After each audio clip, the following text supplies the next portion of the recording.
Greetings, Zimbabwe, Africa, and the world.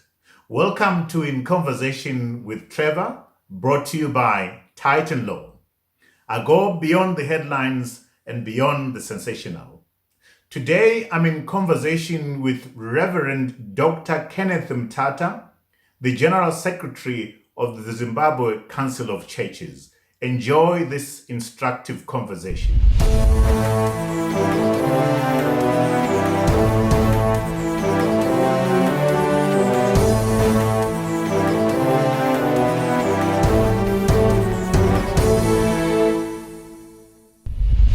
Dr. Kenneth Mtata, welcome to In Conversation with Trevor. I'm absolutely delighted to have you on the show today. Thank you very much for having me on your very illustrious show. I was surprised that you wanted me to be part of this. Oh, you are a senior citizen, and I thought, we should have a conversation. Shall we start with me, congratulating you, your team, Arsenal. I'm a Ghana also. We won the FA Cup again for the 14th time. Congratulations. Yes, I think this is good news that we got something this season, and it looks like I hope some of our big players will decide to stay. What a terrible season we've had this year, hey? Yes, I think the coach is still trying to get his rhythm, but it looks like the team is gathering momentum, and I think we are starting to see some silver lining here and there. It looks like it will be a great team in the next 3 or so years. We look forward to that. And, for you speak with a bit of expertise in this, because apart from watching football, we've attempted playing football, Kenneth? Yes, actually, in the past, when I was doing my temporary teaching, that time Zifa decided to train some teachers who could develop young players into football. I was one of the best beneficiaries when Reinhard Fabisch was going around the provinces, and I was one of the beneficiaries who got that training to be a coach. And being a football player myself, it was actually something exciting. And why did you stop it? Why did you stop the coaching and the playing? I think it was because of my first career, which was very busy. I traveled a lot when I was working in the industry, and I had to travel also outside the country, so I could not really commit myself.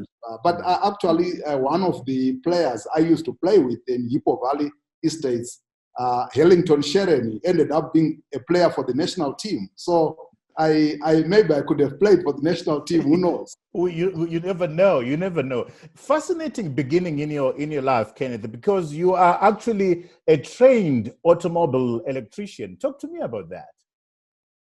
Yes, when I finished high school, actually, I had always wanted to be an automobile engineer, but I couldn't because my parents could not afford that I go further with my education.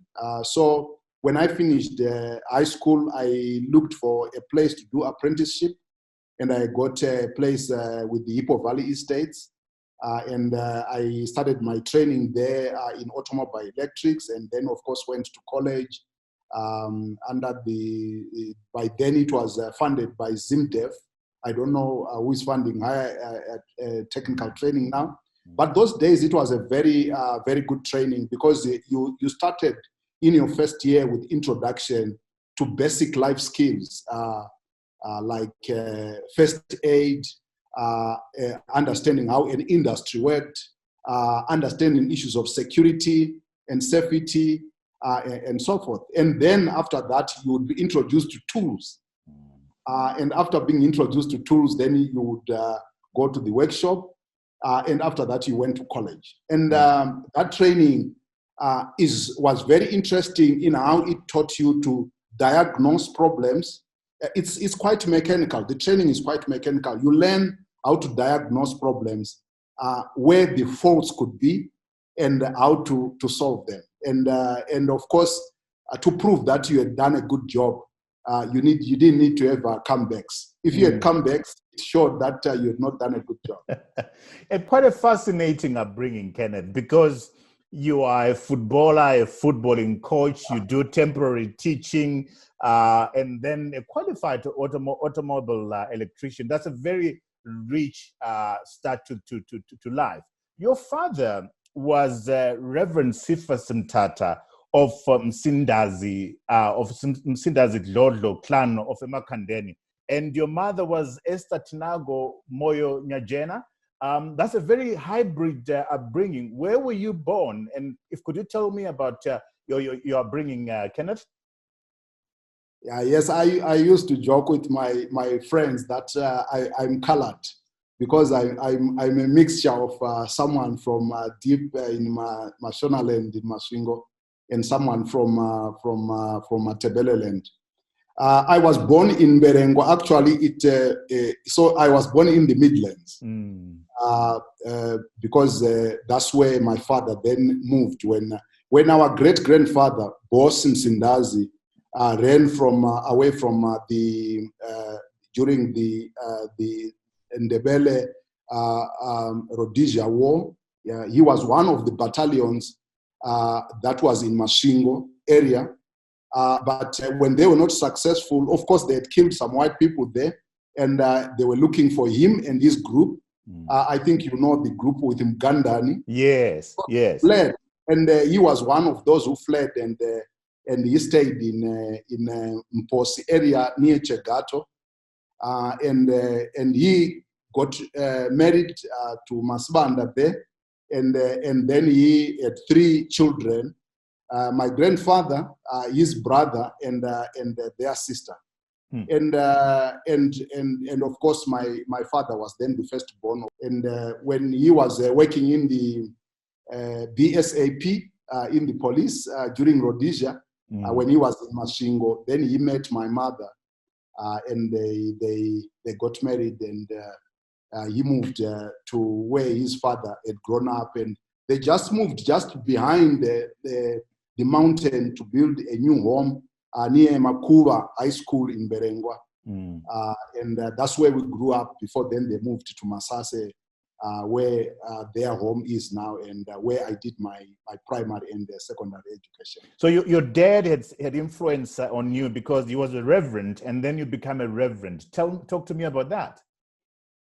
Yes, actually, my father he worked as a policeman first.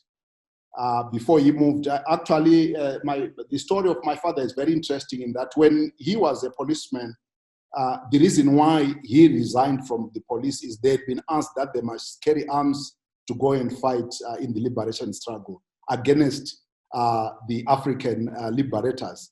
And he could not understand that, and therefore he resigned, and he then trained as an evangelist in the Lutheran Church, and then later trained to become a pastor. When he before that he worked as a security as a security guard at Sebo Chemicals in Kwekwe, and we had relatively a stable life then. But when he moved to go into ministry, it was really a difficult time. So when I took my first year in apprenticeship, I remember writing him a letter telling him that one of the worst decisions he ever made was for him to become a pastor. Oh dear. Why? And, so because it was a very difficult life. That time, and I think this is still the case with some sections of ministry, it's really sacrificial. These are people who are not living in posh urban areas where they are ministering to well-to-do people.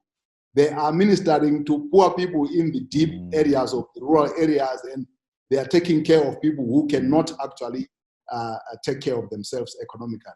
So for us, that time, I remember actually when we were still young, one time at the end of the month, we were kicked out of the house we were renting because we could not pay rent. And for me, that was actually traumatic when I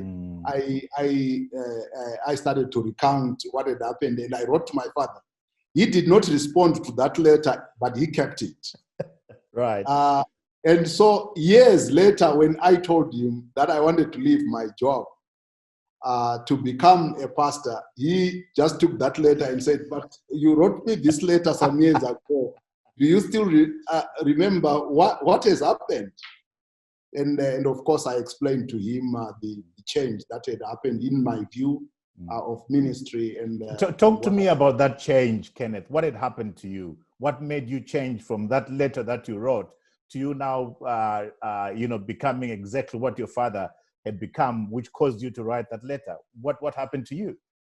I think this started in 1992, when I started my apprenticeship training.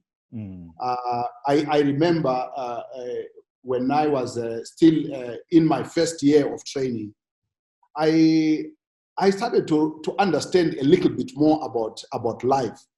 And of course, I was staying in Hippo Valley Estate during those days. Apprenticeship was quite a luxurious place. You had your own apartment, you had a salary, but I had a special responsibility in that my pastor had asked if I could take care of some congregation close by, because there was no pastor. And I think it was in that interaction with the congregants that I started to realize that this was quite a meaningful responsibility. And of course, as you grow older, and this was now 1998, when I was now working here in Harare at FAMEC, those were the days when I started also to raise questions about what was happening in society, what could be the role of the church. And I read Ezekiel 36, that there are shepherds who only take care of themselves and who do not care about the sheep. That text had a huge impact on me. And because I don't know for what reason why I thought it was talking about me. And then I went and told my boss one morning that I wanted to leave my job, and he was shocked because I was the only auto electrician at FAMEC. I was doing my work very well. I was loved by my colleagues, and I worked very well with my boss. So he was really shocked when I told him that I wanted to leave. But I think this conviction had been so strong, and I resisted it over a long period of time because of what I'd seen in my life as a child of a pastor. But then when I took the responsibility, I never regretted. You answered the call, it appears. I mean, living a luxurious life of being an apprentice to become to get into the church. Yes, I had finished my apprenticeship and I was already now working. So I had an apartment from the company here in Harare. I mean, it was an ideal life for a 28-year-old boy. So that decision, I remember the day my colleagues came to our apartment in Baines Avenue to bid us farewell in 1998. It was like a funeral because they were crying. Why are you making such a decision? Because they knew that it was not an easy route, and some of my colleagues actually were sons and daughters of pastors, and they knew that this was not a very comfortable life. But I think with this conviction, I took up the decision, and you know, I have never regretted this decision because the challenges that I saw from my father were not as severe actually as I had seen. And also to see lives of people transformed from ministry had so much satisfying effect on me that I realized that it was the right decision. So you've got three kids, eh?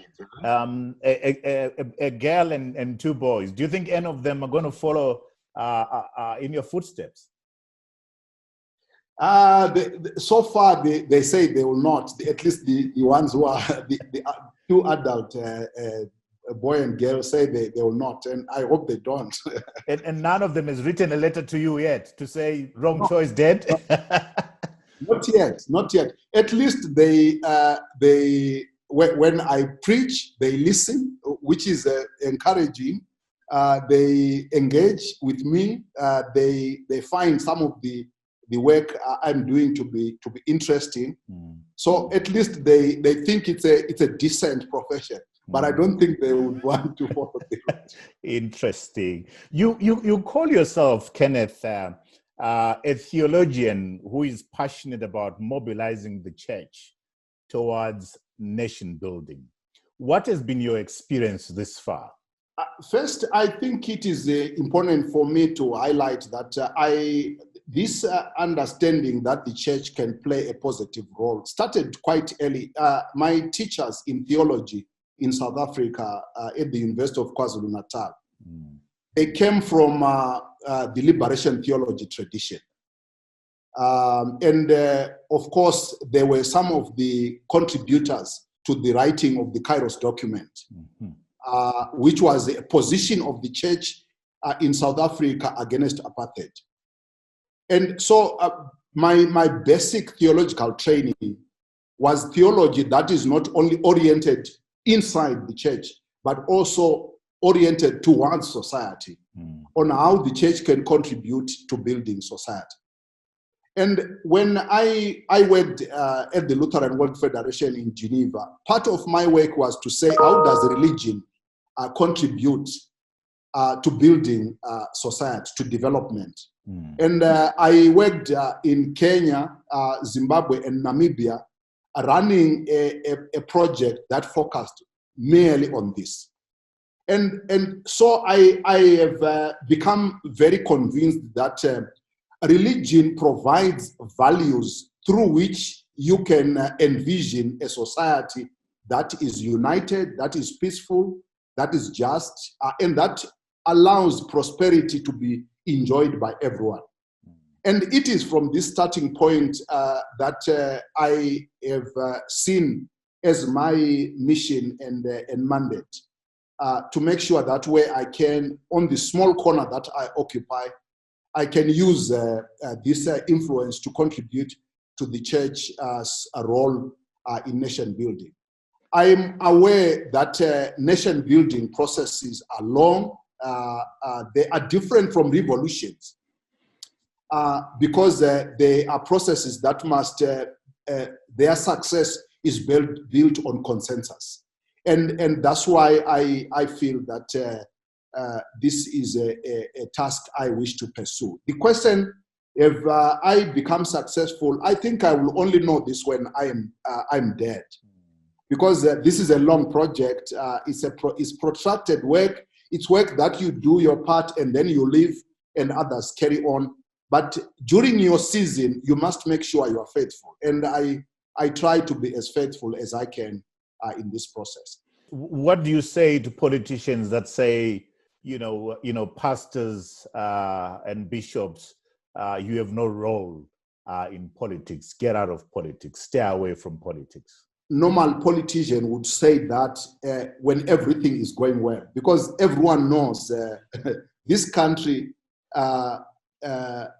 is born out of the solidarity and the support of the church to attain its liberation.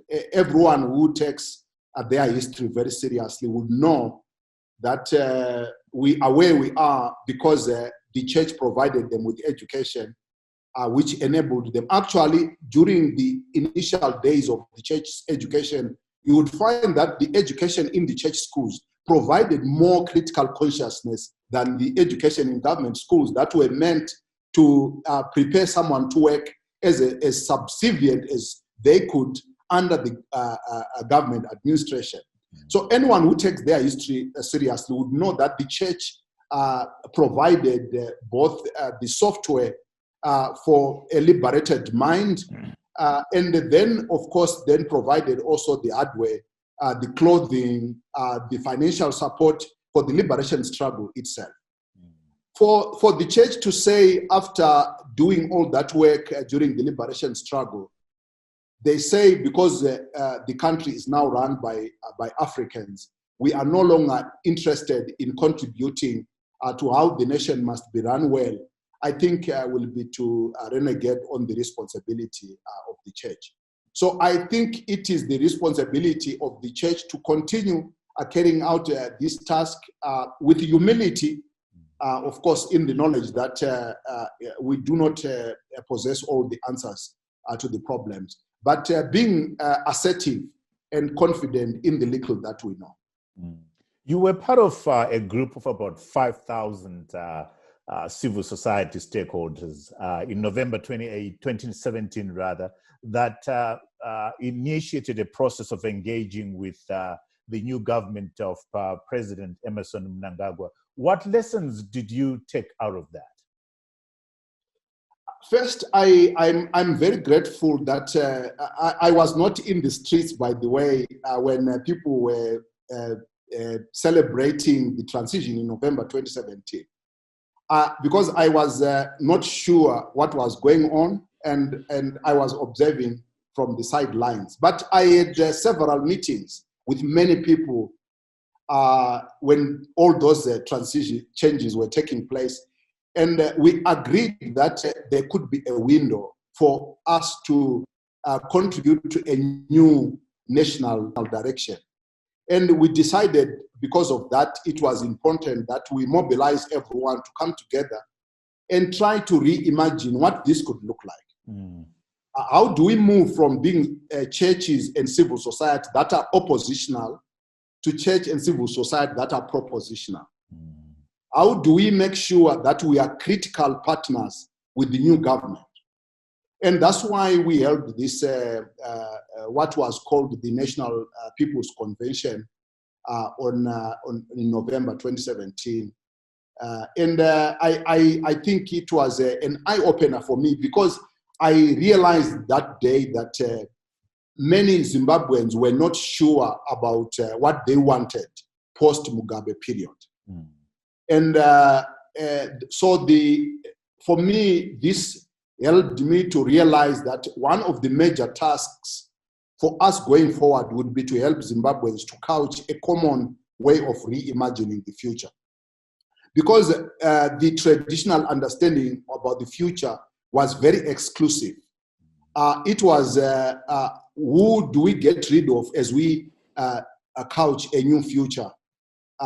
And I realized that with that kind of understanding, designing a new future for Zimbabwe is going to be very difficult. And I think that meeting was helpful for me.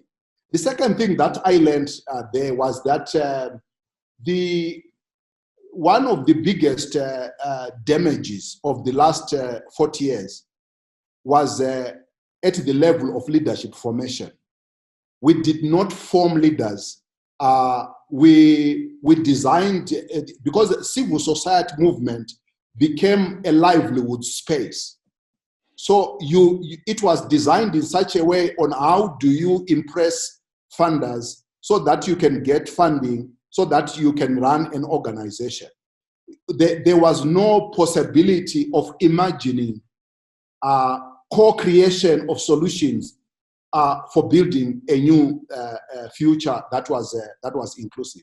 For me, this was really sad to see that many people who had potential to lead did not see the possibility of doing it in a cooperative way rather than in a competitive way.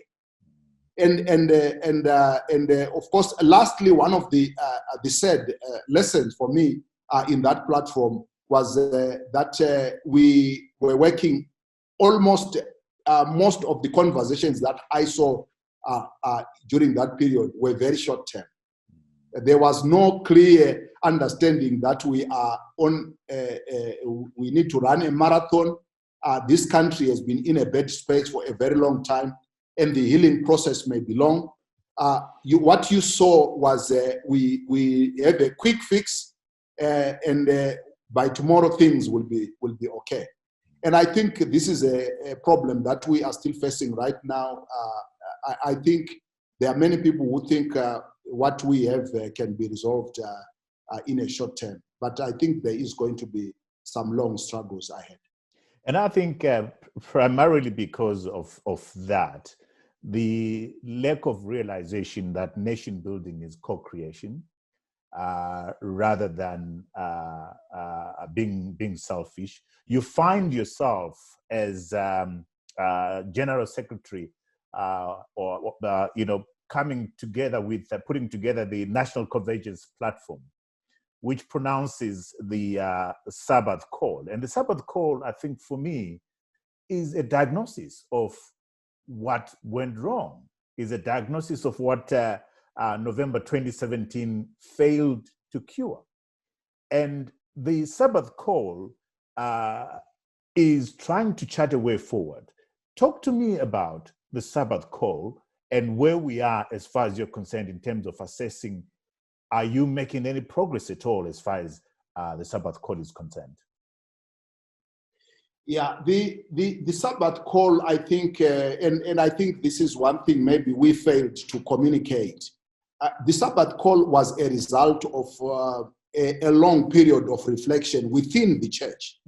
And actually, the pronouncement itself of the Sabbath happened in May 2019 in Bulawayo, when we brought together what was called the National Episcopal Conference, representatives of leaders from the Evangelical Fellowship of Zimbabwe, the Zimbabwe Council of Churches, Zimbabwe Catholic Bishops Conference, and Judah Caesar, which is the Apostolic Churches. At this conference, there was a certain level of honesty in diagnosing the national problem.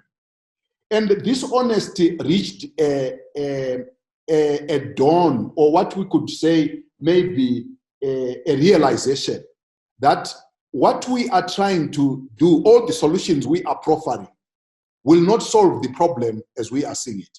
Because we are trying to resolve a problem of mistrust and lack of confidence that has been built over a long period of time through elections. Elections, by their nature, produce winners and losers. But if you are in an environment of mistrust, there is mistrust of the elections themselves. So before you can even go for election, the elections have already failed because there is mistrust on the election process. So when we had this reflection, then the proposal was, why don't we take a break on this competitive route and come up with a period, a buffer period of a period where the nation can rest from this competitive mode. And of course, the idea of rest being taken from Hebrews, that's where the idea of Sabbath was then couched. And of course, it was such a revolutionary idea that time in May that it was not comfortable to issue it. So it was just mentioned in passing in our concluding statement because it was scary for us to pronounce it there and there. We said it may require that we reflect on it. And then, of course, from May, we then started some reflections, and of course, the situation continued to deteriorate until in October, there was an agreement that this cannot continue.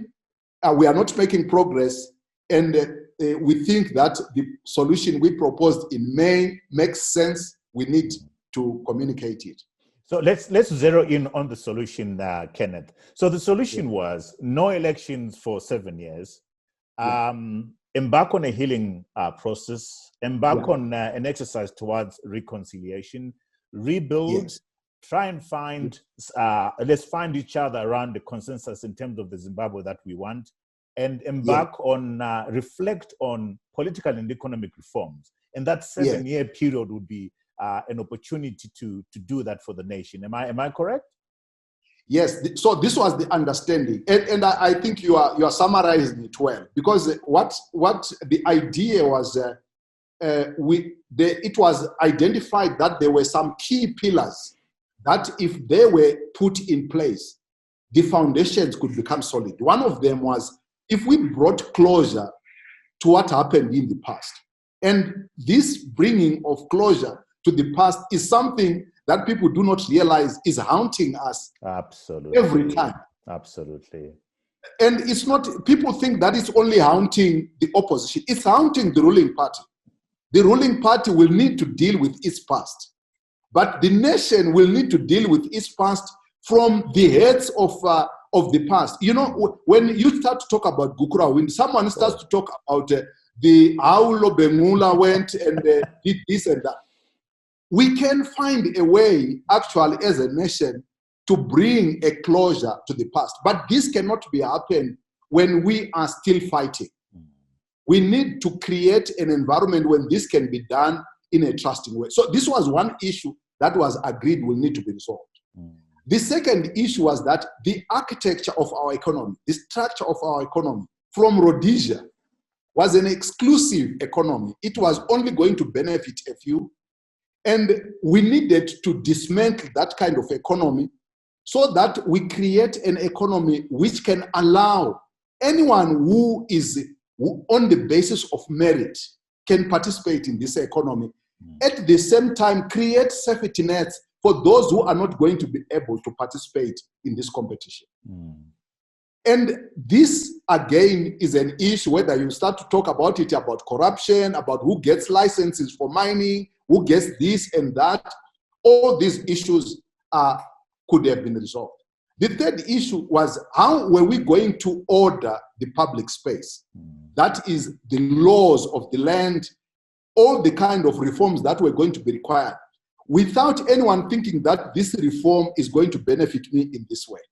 Because at the moment, whenever there is a proposal, if this government proposes that we want to make this a constitutional change, people can already start to come up with calculations and say, okay, we can see that if they make this change, this guy is going to benefit and this guy is going to benefit. We are not yet at a point where we can make changes that will be viewed from the perspective of the national good. We are not there. It's a default setting of the nation. So until we allow ourselves to reset, whether it was going to be MDC running the country, whether it is NPF running the country, we were going still to be stuck in this.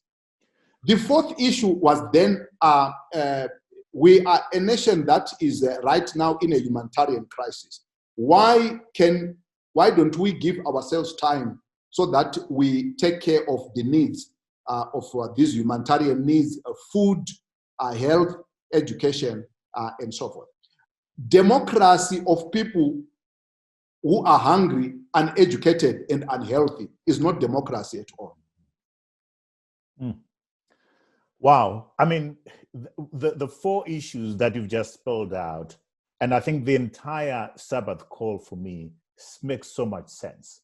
One would have thought that the politicians would, who are interested in the long term, would embrace those proposals and say, it's important that we press the reset button. What responses have you had from the politicians, from ZANU-PF, from MDC, and all the other political parties that are existing, that you've written to, Kenneth? Yes, I think there was engagement. I would want maybe also to take some responsibility. It's possible that we could have failed to communicate. So it's possible that the initial resistance and fear could have come from the existing mistrust that is already there, because people will be wondering, but why is the church coming with this idea? Who exactly is the author of this idea? So mistrust that we are trying to resolve could have been our Achilles' heels. So we don't know.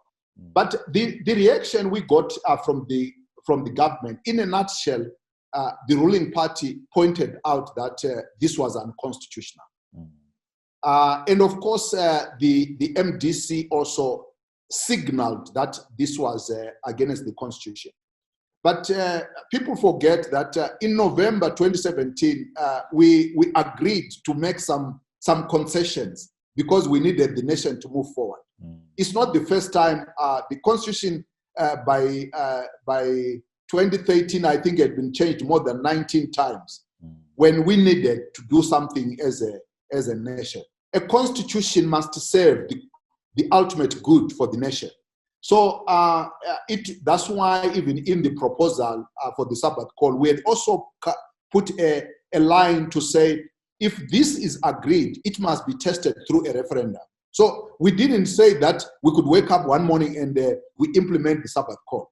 We said, if this is a proposal we are making, if you think you want to consider it, we put it to a referendum and the Zimbabweans decide.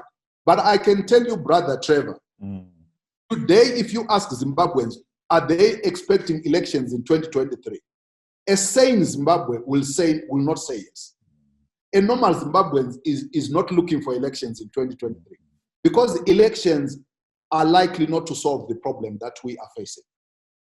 So it then says the issues, the diagnosis that you did, and the problems that you pointed out remain, Kenneth. They have not been resolved. Naturally, the two political parties are interested in protecting what they already have, and all of them have an eye to if we're in power. And what you're suggesting is something that could change the political game in a big way for the benefit of the entire nation and not for the benefit of the political parties. For me, it remains that the issue that you put center in front, which is a comprehensive national settlement, remains outstanding. That is, you and I are sitting here, we are faced with what has been happening over the past few days, the protest on the 31st of July, which happened and didn't happen, is something that points to the fact that we ought to go back and come up with a comprehensive national settlement. How can we advance this idea, Kenneth? Yes, I think this language of the national, comprehensive national settlement was, after the Sabbath Call, which was a church call. Some civil society organized, by the way, we received our backlash came from some civil society organizations initially.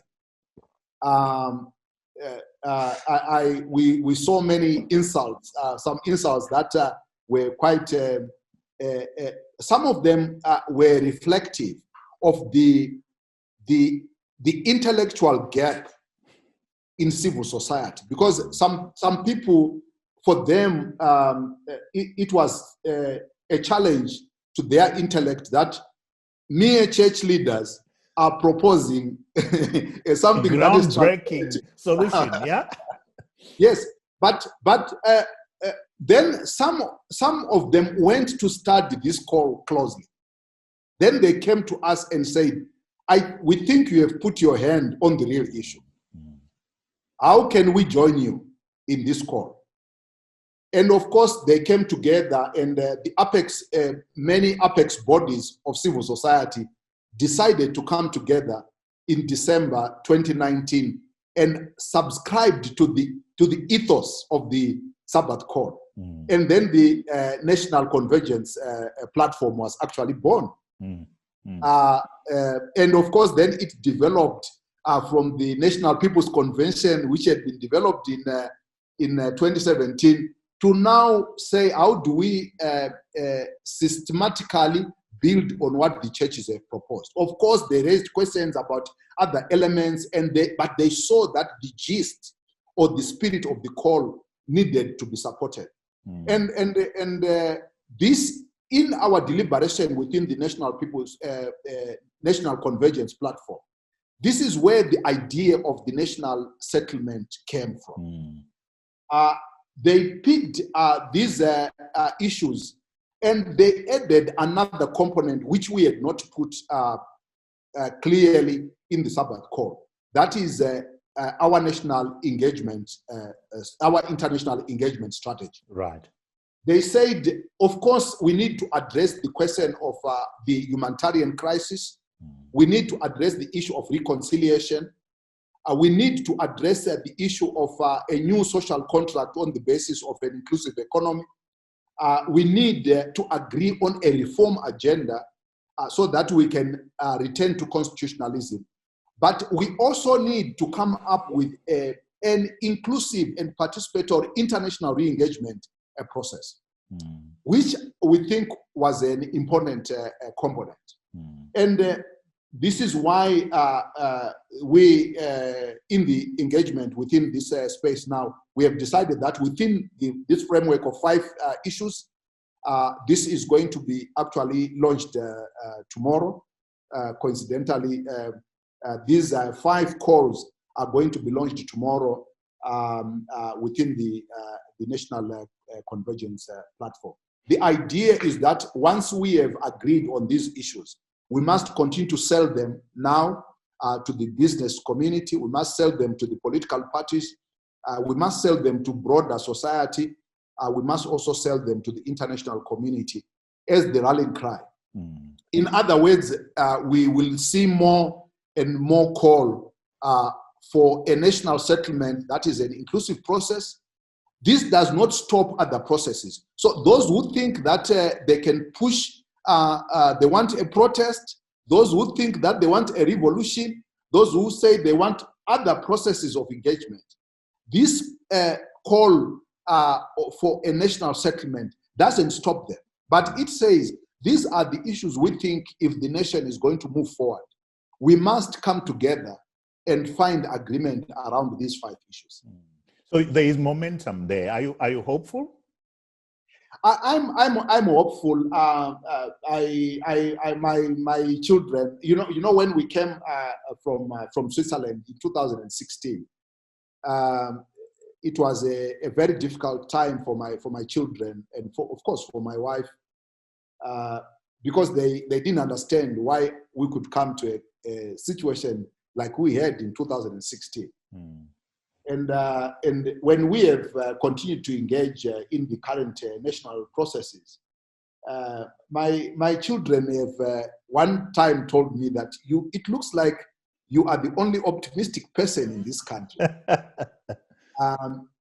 Because I'm confident that at some point, Zimbabweans will be tired of pursuing narrow personal agendas and realize that we are safer when all Zimbabweans are safe.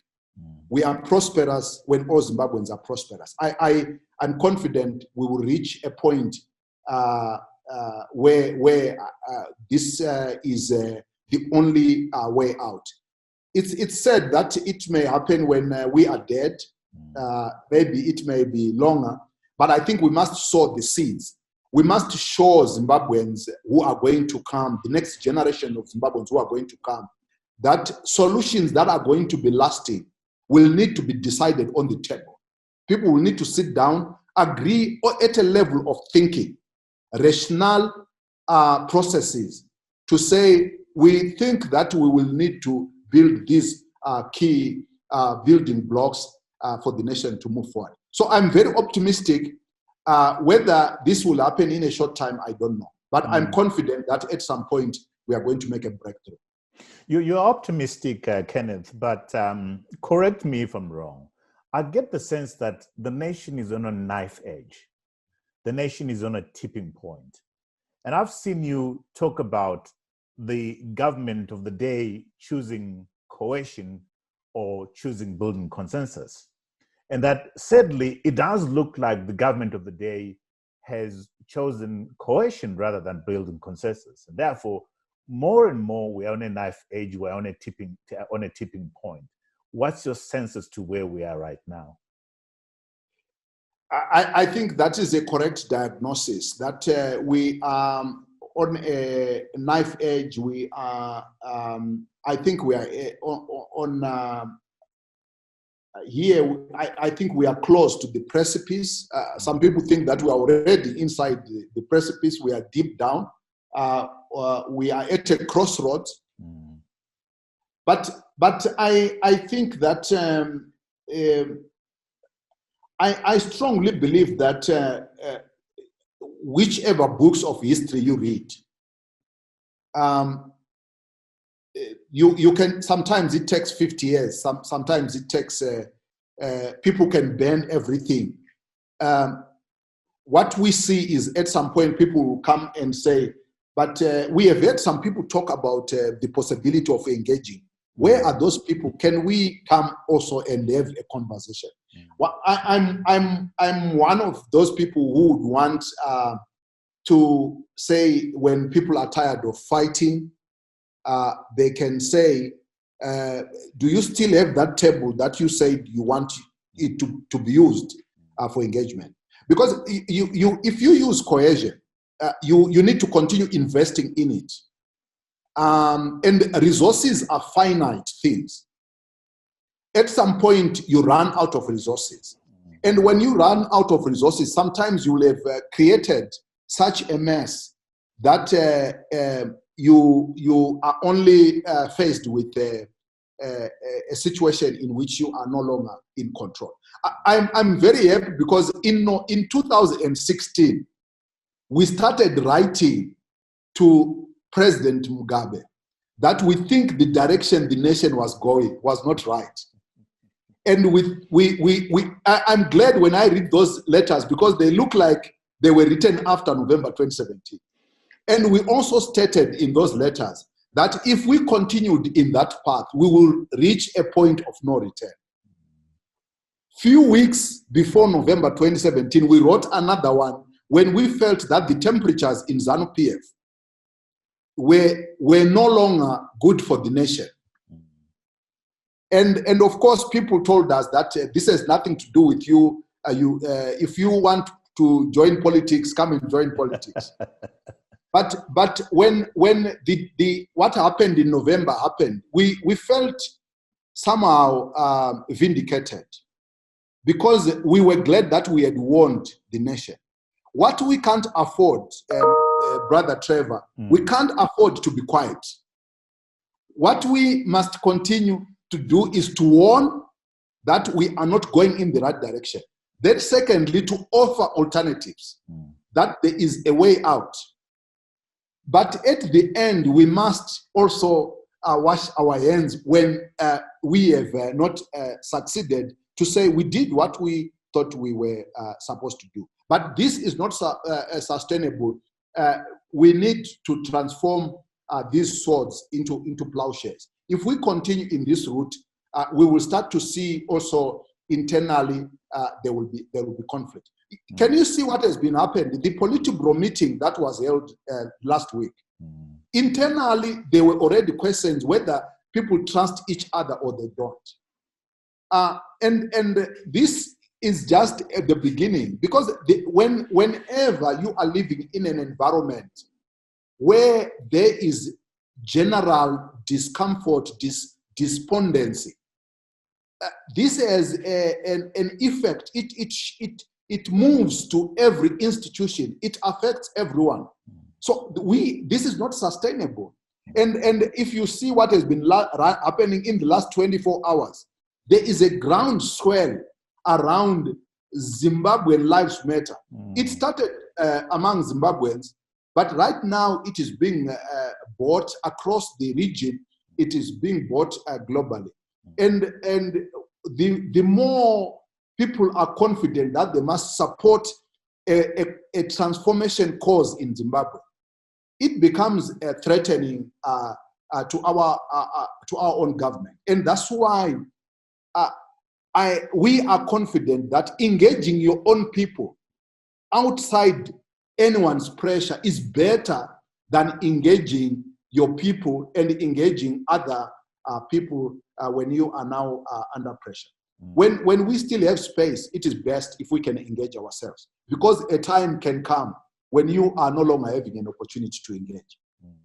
Let's talk now about something that you sort of hinted at, which is our national psyche going back over the past 40 years. We are a people that have been brutalized. You are talking about the mistrust in the Politburo. We're seeing the mistrust within the opposition political party. We're seeing polarization all across our society. We're seeing toxic politics, and we're seeing conversations that are very toxic and very divided. We are a hurt people that is so easy that finds so easy to hurt others. How do we bring in that healing and that common purpose for this nation to move forward? Yeah, and I think this is the fundamental question. the diagnosis that we are a hurting nation is a diagnosis that we have not taken very seriously. Because we create an assumption that when people have got guns, when people have got power, when people are occupying leadership positions, they are strong. But many of these people have got wounds. And some of these wounds are very deep. The nation has never given itself an opportunity to heal. You see, what happened in 1980 when we got our independence, you see, one of the things that people do not realize that our foundation itself is a foundation of mistrust. At Lancaster House, there was an understanding that the Patriotic Front was going to contest elections together. So there was a gentleman's agreement that in order for us to unify our people, since we have negotiated Lancaster together, we are also going to contest elections together. And all of a sudden, in the middle of the night, someone decided that they were going to contest elections differently. And that day, we sowed seeds of mistrust on the fragile foundation of a newly born nation. You know what happened 3 years later, and of course now the rest is history. This nation will need to go back and say, we are built on a foundation of blood, of mistrust, of tears. How do we establish rituals, institutions, and the policies of healing and restoration?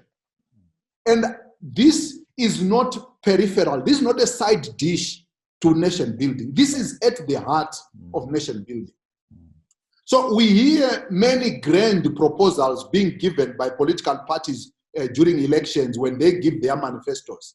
They talk about how they are going to build this grand project, how they are going to do this transformation. What we desperately need as a nation, before we can do all those things, is to become a nation again. And we can only become a nation when people get healed. So the most important project that we need is to heal broken wounds. And I think this is a project that has not begun. And I unfortunately, it seems not to be given priority.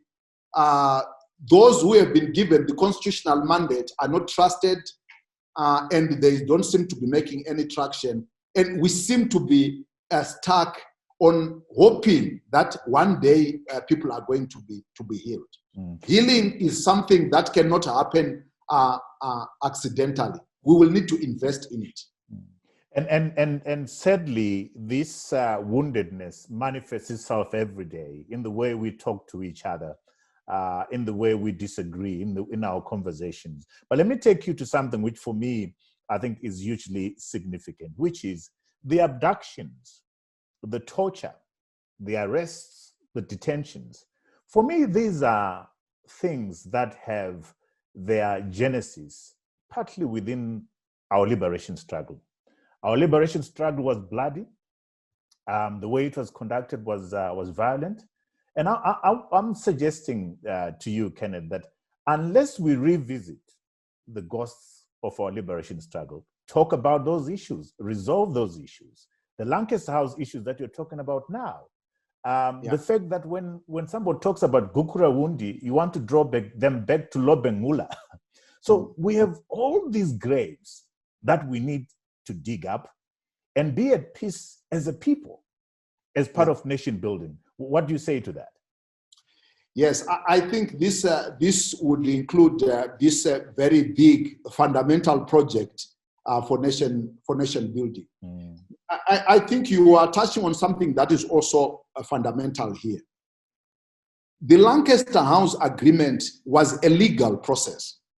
So we signed a document. But that was not a healing process. So people confuse what we did at Lancaster was not a reconciliation process. It was a gentleman's agreement on how power was going to be shared. what we did in 1987 was not a healing process. It was a ceasefire. How do we stop killing people? When the Unity Accord was signed, it was never translated into a unity process. What happened in 2009, when we signed the global political agreement, it was not a nation-building project. It was not a healing process. It was a gentleman's handshake to say, how do we stop the mayhem that we are having as a nation? So the problem is that when we reach a crisis, and this is our fear, we are going to reach a crisis like we did in 2017. And we are going to have another transition. And it will be very unfortunate if we have another transition which does not usher an opportunity for healing. And you know, when I talk about Gukura myself, I can still remember the period when my father could not stay in the house. And he could only visit us once after a long period of time with, my father is clean shaven. For the first time I saw my father being with a long beard. You know when I see the images of Osama bin Laden, this is how I saw my father when he came back home, when he ran away, when he knew that his life was in danger.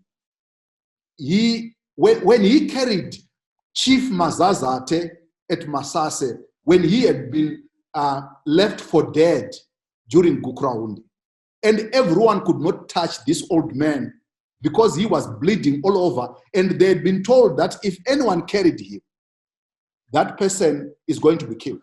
And my father took a personal risk and carried this old man and left him at the hospital.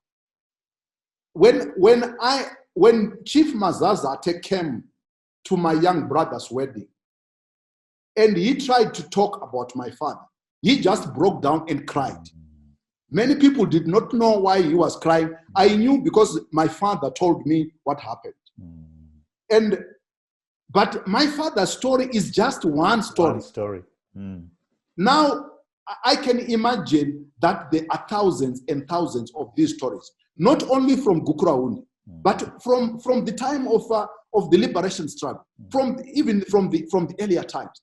So the nation needs to come up with a way of saying, how do we tell our story in a cathartic way, in a healing way, not in a way only to look for who has committed what crime, but how do we truthfully revisit our past?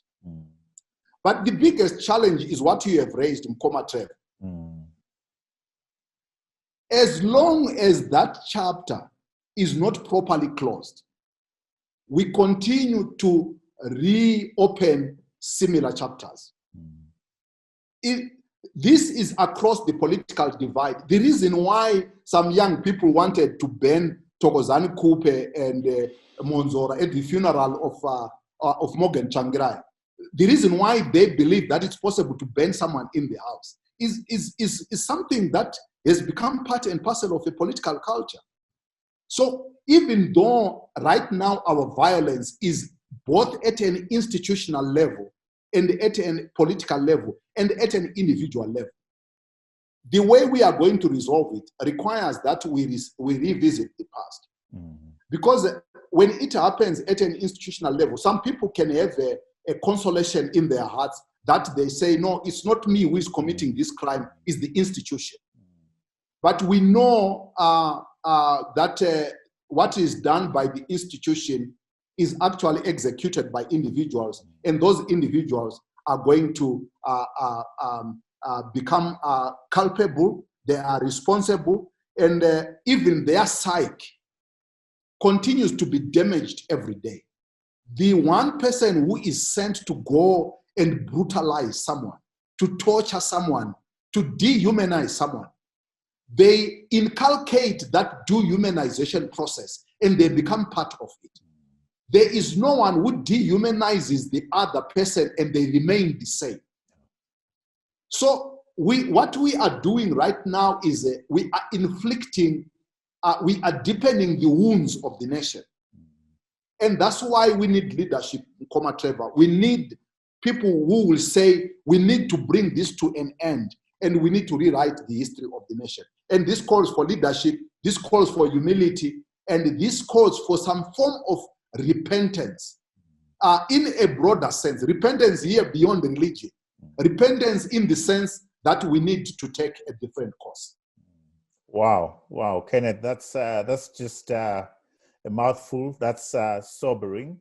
Let me take advantage of the fact, Kenneth, that you speak Shona, you speak Ndebele fluently, and we're talking about nation building here. I hold the view that a small part of nation building is allowing the majority of us to speak as many languages as possible. For instance, to say, if you come from Mashonaland, is it possible for you to be taught Ndebele and to be taught Shona? The same if you come from Matebele and Midlands and so forth. I usually joke, like you were joking, that you are a colored because you speak Shona and Ndebele, that maybe the proper Zimbabweans, actually the Zimbabweans from Midlands, who can speak both Shona and Ndebele. So that's point number one. Point number two, why don't we change our provincial names that have ethnic connotations as part of nation building? Do you have a view on those two issues? Yes, I think I'm privileged that when I went to school, I don't know whether this was the decision of our headmaster or it was merely because we were in the Midlands.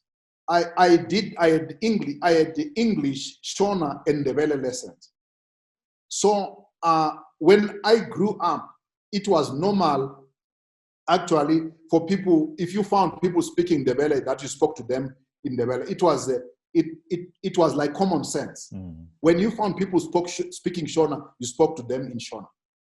And I think this is something we can give to ourselves as a nation. I think if we were going to make laws about encouraging national unity, one of the laws I would encourage should be included in our education process would be a student in Zimbabwe must be fluent at least in 3 languages.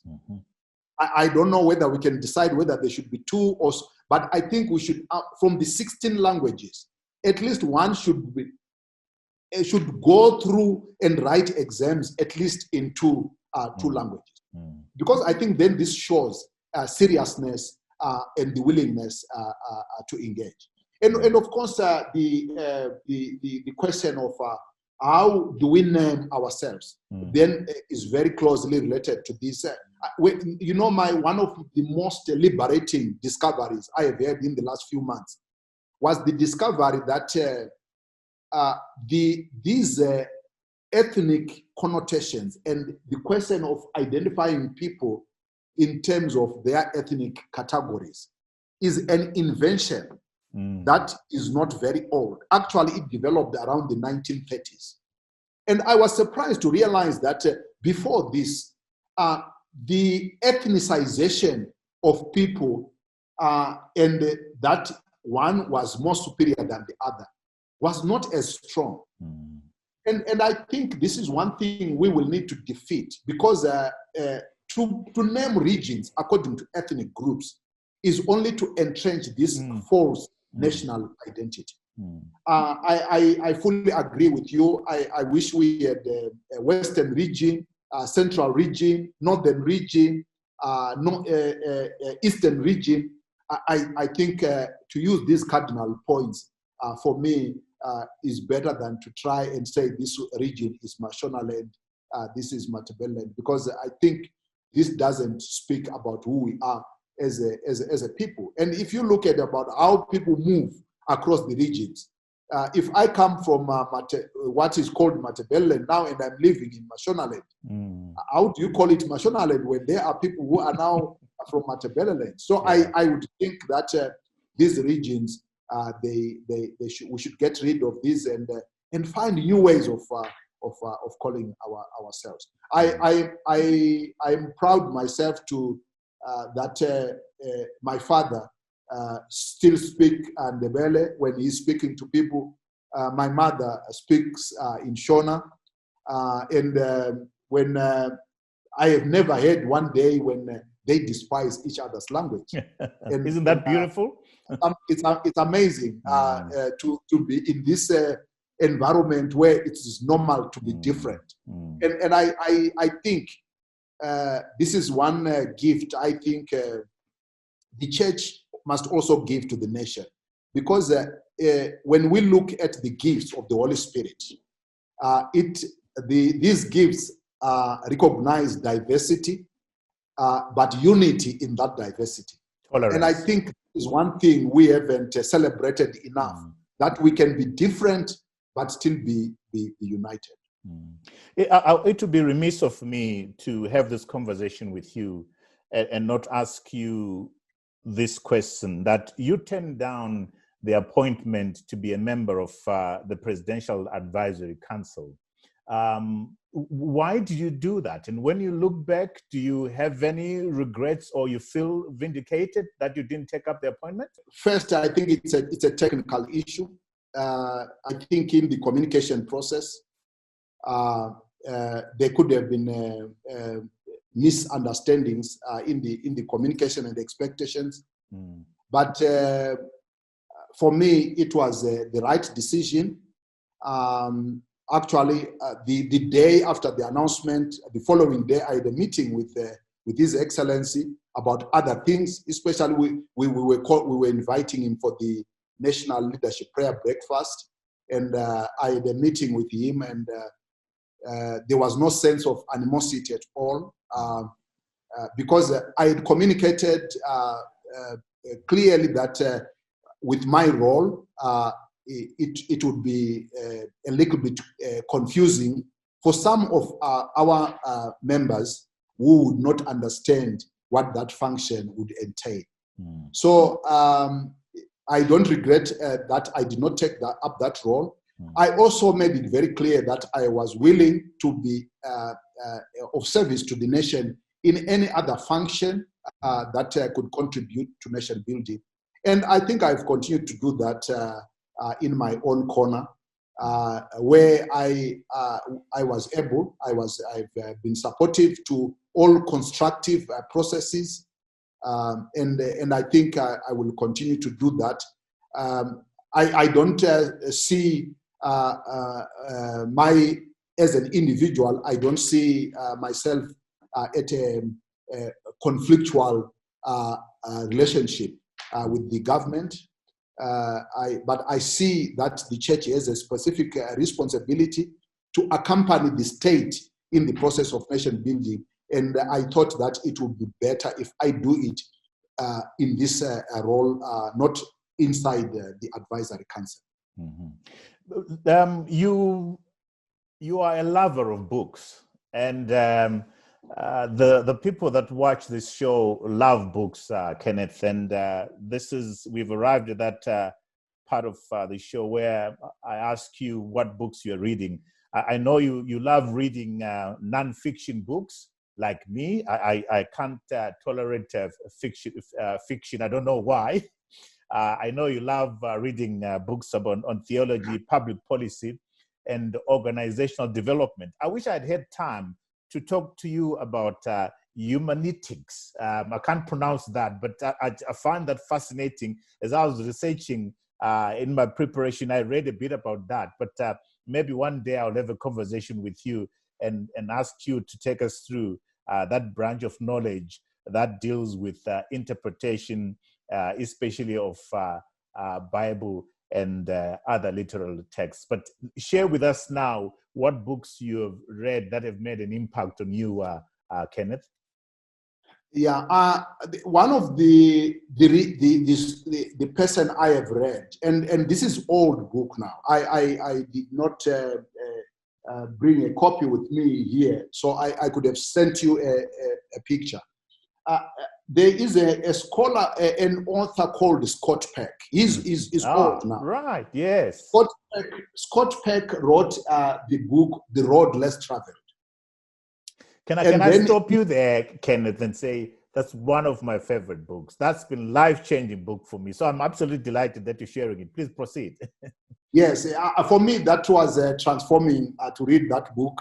But then it forced me to read other books that he had written. For example, People of the Lie. People of the Lie is one of the books that I think has not been read by many people who read Scott Peck.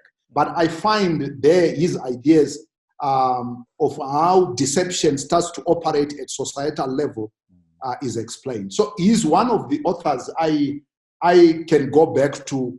I can read those books many times. They never get old.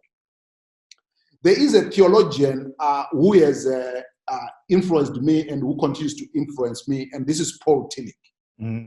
Paul Tillich was a Lutheran theologian from Germany who was against the Nazi regime.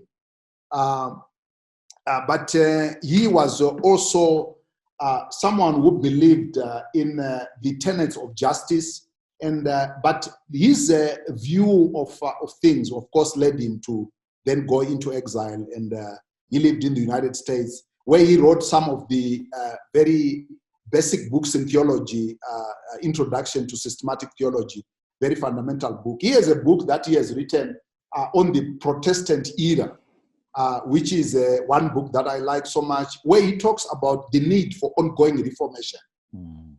He talks about ongoing reformation for the church, but also for society. He is one person I have read. There is a book that I was given by my young brother at my birthday. Right. This is a scandalous book.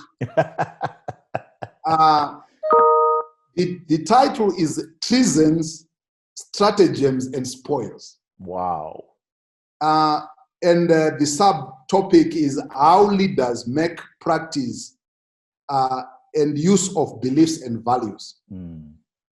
It's written by F.G. Bailey. When I read the first chapter of this book, I was completely taken to another level. This book is crazy. If you are a leader, you may want to read this book. Wow. But sometimes I feel that it can be a dangerous book because it can give bad people bad ideas. But it also shows how values can be used to transform how we engage and so forth. There are other books that have to do with strategy that I also read that I like, which I could share. But I think this is enough for me. Apart from the Bible, apart from the Constitution, these are some of the books that I read. Fantastic. Thank you for sharing those books. The book that you've just spoke about right now reminds me of a question that I wanted to ask you, which is, you say the church has a responsibility, it cannot keep quiet. It must speak out. It must warn. It must put a warning signpost like you did to Robert Mugabe. What happens then if we cross the Rubicon? What happens if we go beyond the tipping point? Does the church have a role like that exercise or practice by Desmond Tutu of leading from the front? Does the church have that role? Yeah, that's where this is the most difficult question for all the questions you have asked me. This is the most difficult question.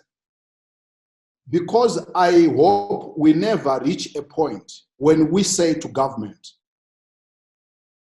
you have crossed the line, you are no longer a legitimate government. Because this happened during apartheid. You see, the idea of a state is recognized by God, according to our reading of the Bible. So the existence of a state, good or bad, is recognized by God. So the reason why we respect the state is because we recognize that God put a state so that there can be order and justice in society. By all means, you try to allow the state to be the state and to run the affairs of society. It is the most difficult moment when the church says we are convinced that theologically we cannot with clear conscience continue to recognize you as a nation, as a state. Because the moment we reach that point, we are saying even disregard of the laws of the state becomes a Christian duty. And we hope that we never reach that point. And I hope that the church is never going to be pushed to a point where it feels that the state is no longer taking its responsibility. It is disregarding the heart of its guidelines in the Constitution, and it is totally disregarding the dignity of human life. If we reach a point where the church has to say, we have been speaking, we have been warning, we have been admonishing, but we realize that the state has reached a point where it no longer is interested in taking the guide of the church. It is very unfortunate that the church will then at that point pronounce that it no longer recognizes the state of the day. And that is a very difficult point, but in history this has happened. It happened in Germany when the confessing church said they no longer recognized the Nazi government. Because it had become an idolatrous government. It had become a government that exalted itself above God. This happened during even early Christianity during Caesar, when the Christians had to say they must choose between Caesar and God, and they chose God. This happened in South Africa when the Kairos document was written and the church rejected the apartheid government. When Lamont, Bishop Lamont, wrote that he felt that the Rhodesian government, when it came up with its Land Tenure Act, it now contradicted the heart of the gospel. The church had reached a point where they could no longer recognize what the state was doing as in line with the gospel. And I hope we do not reach that point, but this point normally gets reached when the state overstretches its excesses. By the way, the state has a monopoly over the tools of violence, but they must exercise this monopoly within the confines of the law. When the state goes beyond what it is permitted by the law to do, its own laws, then the church reaches a point when it says it does not recognize that state. And of course, that is a very difficult life, not only for the church, but also for citizens. Wow. Kenneth, on that very sobering point, allow me to thank you so much for the fascinating conversation.